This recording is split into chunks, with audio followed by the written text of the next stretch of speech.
O sa traffic enforcer nga nakuha og lagway nga midiwal ang iyang dila ngadto sa usa ka motorista nga mosuway unta pag sod sa no entry atol sa gipahigayon nga civic military parade sa Dakbayan sa Lapu-Lapu.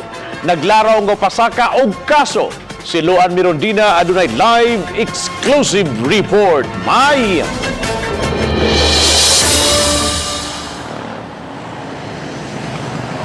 Bab miani og daghang comments og shares ang post ni ining usa ka motorista nga mipakita og hulagway sa pagdiwal sa dila sa traffic enforcer nga misita kanila. Kini ang post sa usa ka Yohana Nicole niadtong Nobyembre 17 adlawng Domingo. Gihulagway niyang way pamatasan ang traffic enforcer ug nag-inisog pa kini dihang mibahad silang musumbong kang Mayor Jonard Ahong Chan. Gipasabot sa 28 anyos nga traffic enforcer nga si Charlie Inot nga nabuhat niya ang pagdiwal sa kalagot niya dihang miinsister ug mibahad ang motorista. Karon di na ko pasudlon, nasuko na siya kay strikto kuno kay ko. Sa among istorya na dugay, nainit siya ba? Mo to ikuan ko niya picture. Sige check picture niya. Sa kalagot ako nabuhat ko to nga kuan. Inato nga picture. Gidasunan usab kini sa iyang inspector nga si Eddie Jimeno kinsa nakasinati usab og susamang panaglalis sa mga motorista ni anang adlaw. Sir, di pwede diya sir kay kanang naighan mga tao. Kung imong dito na dito sir na may no entry diha, maligsan tao na mga tao.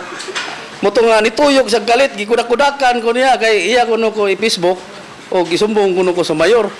Ko nara ko ID sir, pakita nako. May gani kay wa ko niya Facebook sad. Ako kauban mo gi-Facebook hinoon kay mao lagi. Nagdiwala dila.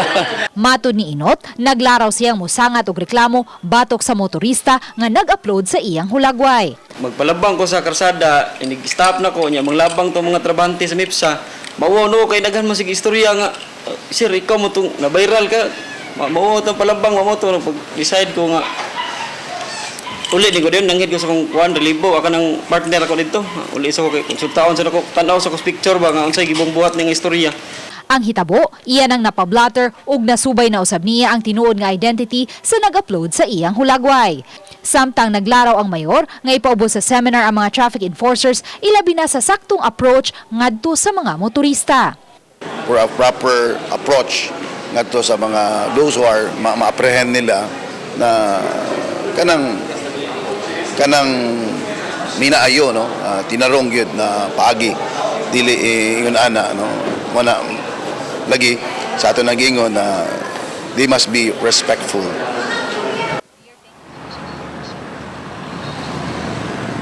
Bab gisuwayan sa RTV Balitang Bisdak pagkuha ang habig sa motorista nga nag-upload sa mong hulagway sa traffic enforcer apan mihangyo siya nga dili lang usab siya mohatag una og komentaryo base usab gini sa tambag sa iyahang abogado. Hinuon atong nasayran nga gidelete na ang maong post. Ug so far Bab mao kanang latest nga atong nahipos gikan dinhi sa gawas Bab.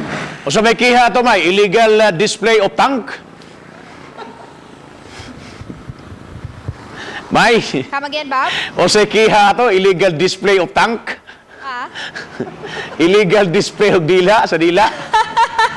Wala pa kana Bab wa pa nato masayri no kung unsay specific nga case nga ipasaka ngadto sa kining motorista batok sa traffic enforcer batong nasayran silang duha naglaraw nga magkinihaay. Yata to pagka pinagpikat sa pikat sa may. Bye, thank you so much sa imong live report.